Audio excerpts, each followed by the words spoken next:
mientras realiza sus actividades al mediodía.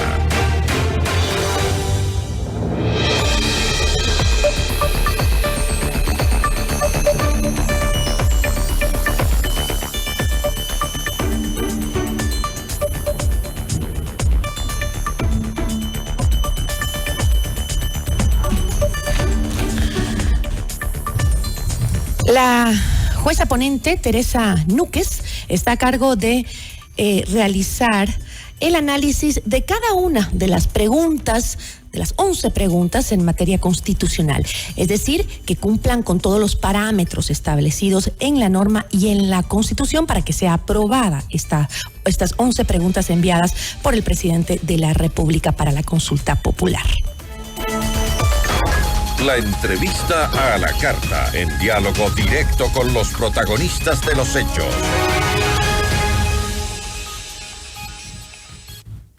Está con nosotros el ex juez de la Corte Constitucional, Ramiro Ávila. Doctor, ¿cómo está? Muy buenas tardes. Gracias por estar con nosotros. Gisela, muy buenas tardes. Un saludo cordial a usted de Año Nuevo y también a todas las personas que nos están escuchando. Un honor para mí. Gracias, doctor. Luego de pasar el filtro de la Corte Constitucional, el presidente notificará al Consejo Nacional Electoral el inicio del proceso electoral que se concretaría a finales de marzo, dependiendo pues de los tiempos de la Corte. Ese sería más o menos el proceso, pero vamos con usted a analizar las preguntas y un poco lo que escuchábamos hace un minuto sobre este tema. Le escuchábamos al abogado constitucionalista José Chalco. Él hablaba de que hay algunos errores profundos desde la técnica constitucional. Habló de que la carga de lealtad y utilidad para aprobar la consulta popular en la Corte es importante, pero ¿cómo definimos? ¿Dónde están los parámetros para que la Corte defina esa lealtad y esa utilidad para los ecuatorianos de la consulta? Gisela, la Corte ha sido muy prolífica en el control de consultas populares y ha establecido estándares, ha hecho interpretaciones importantes sobre la regulación que está en la Ley Orgánica de Garantías y ha establecido algunos parámetros. La lealtad, por ejemplo, tiene que ver con que las personas que vamos a votar por sí o por no, sepamos si es que la pregunta es clara, si es que no hay dos preguntas, si es que los efectos son útiles, si es que es necesaria. Y yo sí creo, en esto comparto con José Chalco, que hay serias déficits y serios problemas constitucionales en varias preguntas. A mí me llama la atención, por ejemplo, 3 que son, para mí, modo de ver, abiertamente inconstitucionales. La primera, por ejemplo, está estableciendo que las Fuerzas Armadas, sin estado de excepción, puedan prevenir, y no solo prevenir, sino erradicar las organizaciones delincuenciales. Las Fuerzas Armadas hasta ahora solo han podido intervenir con estados de excepción. Son intervenciones puntuales, son intervenciones controladas y son intervenciones que tienen que ser dentro del marco constitucional. Y esto, Gisela, porque la Constitución establece clarísimo que las Fuerzas Armadas tienen una misión distinta a la de la Policía Nacional. Acá con esta pregunta se está haciendo una reforma constitucional. Básicamente, si es que admitiría la Corte esta pregunta y las personas respondemos que sí, las Fuerzas Armadas podrían intervenir de forma indefinida en cualquier tiempo y de forma distinta a lo que está establecido en la Constitución. Esta pregunta debería tener un anexo que debería ser reformatorio al artículo 158 de la Constitución. No lo tiene. Y el anexo lo que dice es acciones de carácter administrativo, de carácter reservado, del Consejo de Seguridad. Y esto ya me parece a mí que es un fraude a la Constitución y sí creo que hay serios problemas constitucionales con esta pregunta. La otra pregunta que en esta pregunta, para analizarlo un poquito más, escuchaba también que para algunos expertos darle al CONCEPE la posibilidad de definir qué es la prevención puede ser discrecional porque es un concepto ambiguo, dicen algunos. Lo mismo en cuanto al criterio de los derechos humanos que se pueden aplicar acá. Ahora, el no especificar en qué casos puede actuar, lo que usted mencionaba, en qué casos puede actuar las Fuerzas Armadas, ¿es peligroso? podría generarse. Es peligroso.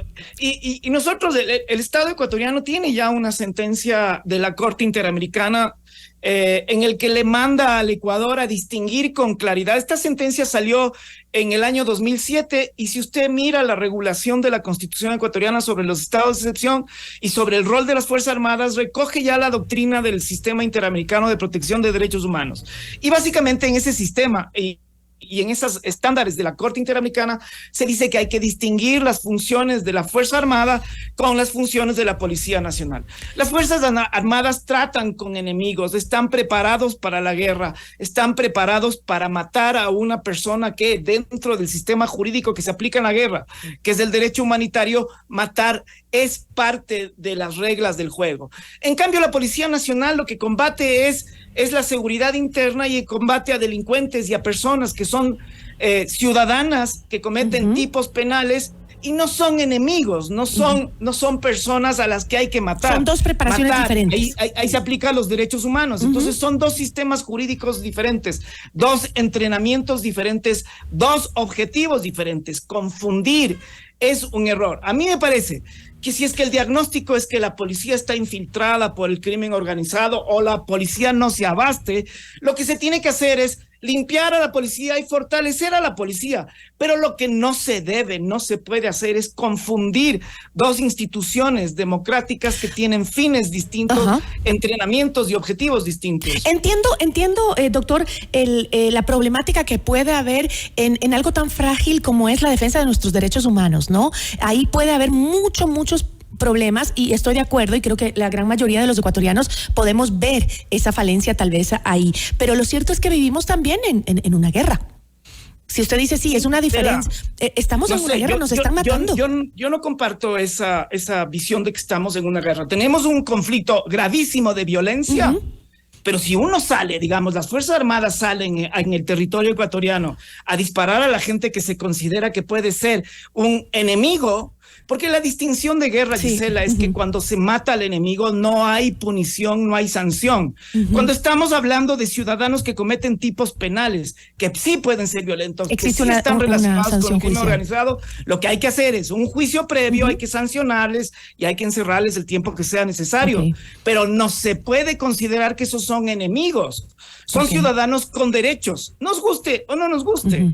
Ahora, escuchaba también que este tipo de propuestas ya se han dado en otros países como Colombia o El Salvador, en el sentido de que se identifican, o sea, no es que tienen a discreción de los militares abierto su participación en las zonas riesgosas, sino que se identifican estas zonas calientes, digamos, estas zonas de riesgo por inseguridad, delincuencia o crimen, y pues se ordena la intervención específicamente en ese lugar.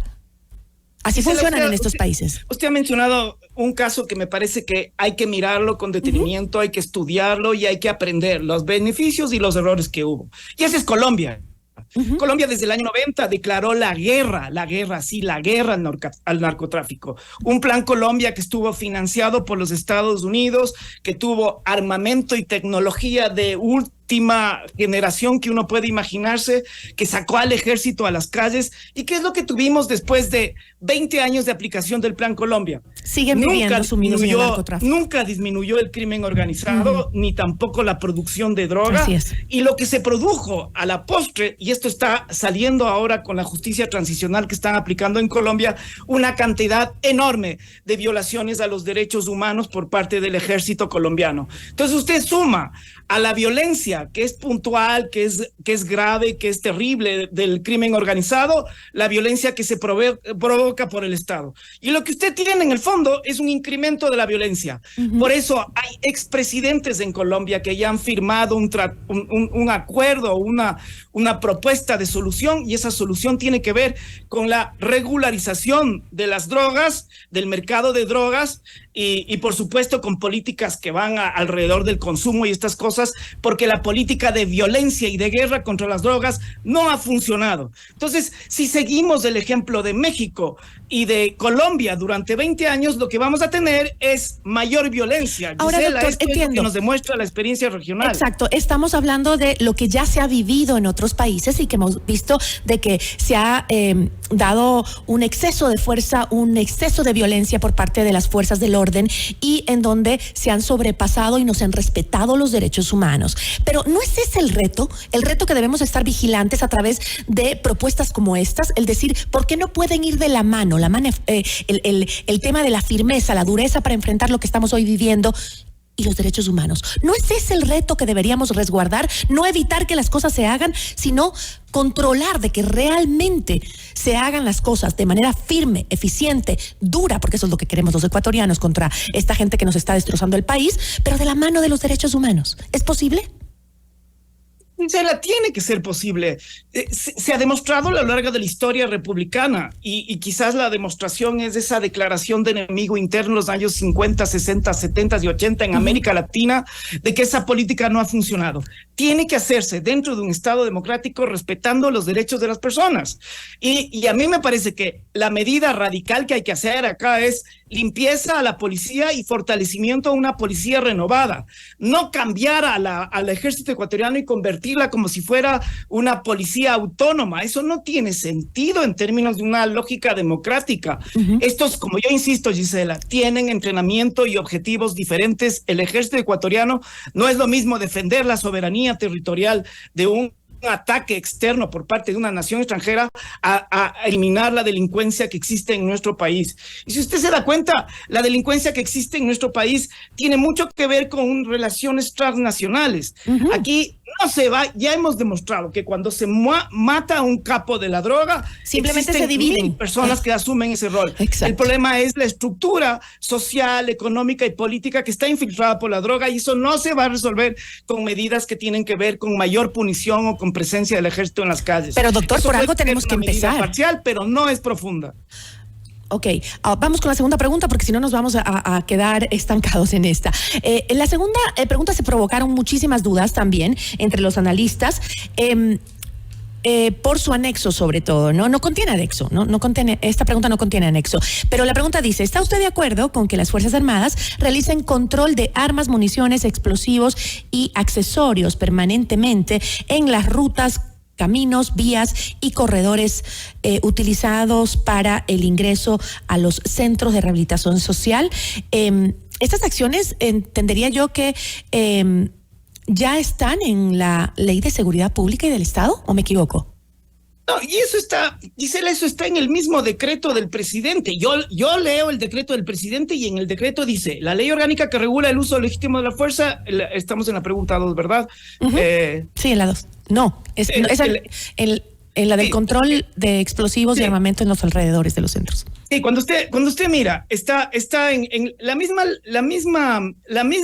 mismo decreto invoca dos sistemas normativos que ya están vigentes en el Ecuador.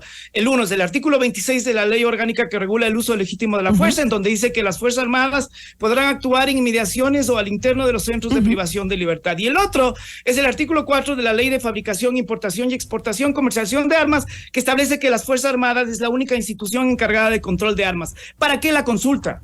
Es decir, entonces, ni siquiera una reforma legal cabe ahí. Es decir, esto es con voluntad política ya. No había más. Voluntad política ya, porque la competencia de las Fuerzas Armadas para controlar las armas dentro del territorio ecuatoriano está establecida en dos leyes que el mismo decreto reconoce el presidente que existe. Yo no entiendo cuál va a ser la legislación que quiere hacer, ¿no? Y tampoco no hay anexo acá. Entonces no hay sentido alguno en esta.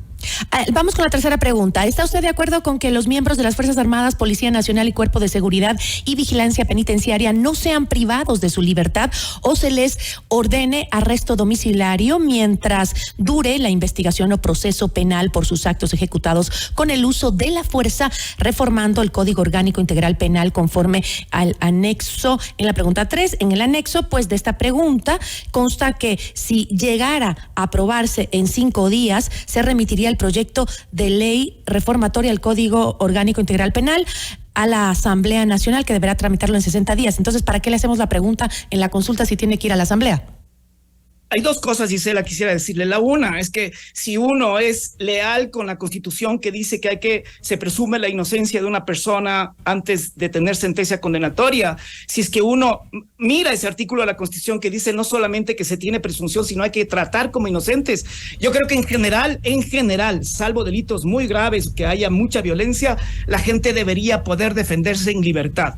Lo que me parece odioso de esta pregunta es que establece una relación de distinción entre ciudadanos que han cometido posibles delitos en uso de su función o no, y esa distinción me parece que va en contra del principio de igualdad y no discriminación. Es decir, para aclarar lo que me está diciendo el nada mismo más. decreto reconoce que el artículo 54 de la ley que regula el uso de la fuerza ya dice que se deberá promover que los policías que sean enjuiciados estén en libertad, así que tampoco es necesaria, y me parece que establece una diferencia odiosa entre seres humanos de este país que cometen infracciones. Entonces me está diciendo, doctor, nada más para aclarar exactamente este punto.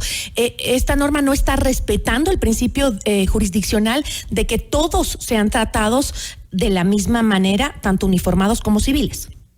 El problema, Gisela, es que en la práctica ecuatoriana se suele privar de la libertad a las personas que están con indicios de responsabilidad penal o de que han cometido infracciones. Yo lo que digo es que a todas las personas deberían en general poder defenderse en libertad y podrían presionar y jugar y hacer, digamos, mejores defensas que estando privadas de libertad, si es que son inocentes. A mí lo que me parece odioso de la pregunta es que establece una excepción, porque aquí ya la Constitución establece que el derecho penal es mínimo y lo mínimo es que las personas que se consideran inocentes no estén privadas de libertad, que es una forma de presanción. Entonces, a mí lo que me parece terrible de esta es que establece una excepción, más bien dicho, que reconoce una mala práctica procesal, que es encerrar a todo procesado, y establece una excepción que a mí me parece sin justificación a las personas que están acusadas de delitos relacionados con el uso de la fuerza. La pregunta 4, esta creo que es importante porque es un tema que si lo leemos, la pregunta, pues ¿quién no va a estar de acuerdo? ¿Está usted de acuerdo con que se incrementen las penas en los delitos de terrorismo y su financiación, producción y tráfico ilícito de sustancias catalogadas sujetas a fiscalización, delincuencia organizada, asesinato, sicariato, trata de personas, secuestro extorsivo, tráfico de armas, lavado de activos y actividad ilícita de recursos mineros, reformando el Código Integral Penal conforme al anexo de la pregunta 4? El anexo aquí de esta pregunta tiene el mismo sentido que la anterior, entiendo, ¿no? Dos reflexiones, Gisela. La una, nosotros en el año 2014, nosotros como ecuatorianos, aprobamos un Código Integral Penal que fue excesivamente punitivista. Aumentaron el número de delitos exponencialmente, aumentaron las penas de 16 hasta 45 años, restringieron las posibilidades de atenuantes, aumentaron las posibilidades de agravantes, restringieron los derechos de prelibertad y todo esto. Es decir, fue un código punitivista. Gisela, ¿qué hemos tenido desde el 2014? Hemos tenido 9 masacres carcelarias, más de 300 personas muertas, hacinamiento terrible, crimen organizado, hemos tenido. Entonces, la pregunta es, ¿un código penal que aumenta las penas resuelve el problema de la violencia? Y la respuesta, Gisela, es que no. Y tenemos que mirar nuestra propia realidad. El COIP fue terriblemente punitivista en relación al código penal que teníamos con anterioridad y no ha resuelto el problema de la violencia. ¿Por qué seguir apostando a un mecanismo que no funciona? La respuesta es simple. Porque políticamente da votos, Gisela, pero jurídica, pero social, y realmente no funciona el aumento de penas. O sea, un poco esto es respuesta, estas preguntas van en respuesta a las necesidades de la gente, pero de manera superficial, de lo que quiere la policía, de lo que quiere la ciudadanía, pero de manera superficial. No va a resolver el problema de fondo. No va a resolver el problema, pero causas. Sí, es verdad. ¿Cómo atacamos las causas? Si por un lado no habría que hacer las dos cosas. Me refiero a aumentar las penas. El problema para mí que estamos teniendo como ecuatorianos frente a todo este problema de violencia es que estamos mirando como la política criminal como sinónimo de punición. Lo que hay que hacer, hay que integrar como un segmento a la política criminal de una política de inclusión social.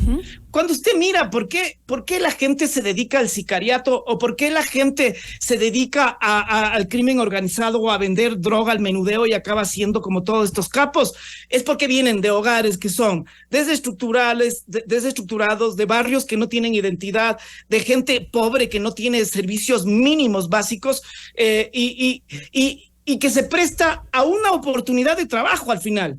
¿Qué es lo que da el crimen organizado a la gente más pobre de este país que se mete en esto? Es sentimiento de pertenencia, es seguridad y les da dinero. Entonces, lo que hay que hacer es meter la política. Yo hasta ahora no he escuchado, desde que tenemos todo este problema del crimen organizado, una política integral que mire las políticas de inclusión laborales, de salud, de educación, de culturales con políticas criminales. La política criminal no va a resolver el problema de fondo.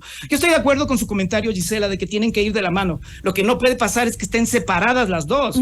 Y eso es lo que creo que esta apuesta que está haciendo el presidente me parece que es apuesta de más de lo mismo, que va a ser ineficaz en términos de mediano, corto y largo plazo. O por un lado también sería exigir eso, ¿no? El decir, demos también apoyo a lo social, es decir, que estos chicos que elijan ser sicarios, elijan jugar fútbol, que elijan ir a estudiar, que elijan ir a trabajar, que tengan oportunidades para poder elegir. Esa es la solución que entiendo usted me está diciendo y que creo que los ecuatorianos estamos de acuerdo, ¿no? Pero sí, de la mano, hay que exigir eso, pero también creo que es un proceso que nos va a durar muchísimo tiempo. Sí, Gisela, cuando usted mira, por ejemplo, ciudades como Nueva York, en los años 70 Nueva York era una de las ciudades más peligrosas del mundo. Y cuando usted mira, 30 años después, que es un lugar donde usted puede estar caminando en Manhattan y no hay ningún problema, a las 10 de la noche usted sale de la ópera y puede caminar por todas las calles, ¿cuál fue la solución ahí? Fueron 30 años de poner bibliotecas populares en cada barrio de Manhattan. Era aumentar el presupuesto de educación pública, era poner centros de salud en todos los lugares, era dar fomento y alternativas a las personas que se estaban dedicando a la pornografía y al crimen, al menudeo. Todo eso, digamos, hace que 30 años más tarde usted tenga una ciudad en la que usted puede caminar en paz. Pero digamos, hay muchas experiencias de las que aprender, Gisela, y nosotros estamos apostando a lo que hizo Colombia en los años 90. Por favor, esto no ha funcionado. La falta de oportunidades es la que nos tiene así en los barrios más pobres de nuestro país, que son la mayoría hoy en día. Pero sí, tiene que ir de la mano definitivamente. Yo le agradezco muchísimo. Se nos quedaron, ¿cuántas? 5 preguntas, 6 preguntas más. Además que están proponiendo otras 5 preguntas, incluirlas, ¿no? También 5 preguntas más. Pero bueno, dígame. No, quizás comentar que uno de los problemas que tiene la consulta son los anexos. Y me parece que el presidente Noboa pierde una oportunidad increíble de establecer una norma que pueda ser aprobada si es que se contesta afirmativamente y no tiene que estar negociando con la Asamblea bajo la posibilidad de que ni siquiera apruebe una norma. Me parece que toda la estrategia política, jurídica está mal construida. Ojalá el gobierno tenga la serenidad y el reconocimiento de que esta consulta no va para adelante y que la retire. Bueno, con eso me quedo. Le agradezco muchísimo, doctor, por acompañarnos. Muchísimas gracias. Un saludo cordial. Gracias y una buena tarde. Nos acompañó Ramiro Ávila, ex juez de la Corte Constitucional. Notimundo a la carta. 60 minutos de noticias actualizadas. Conducción Gisela Bayona.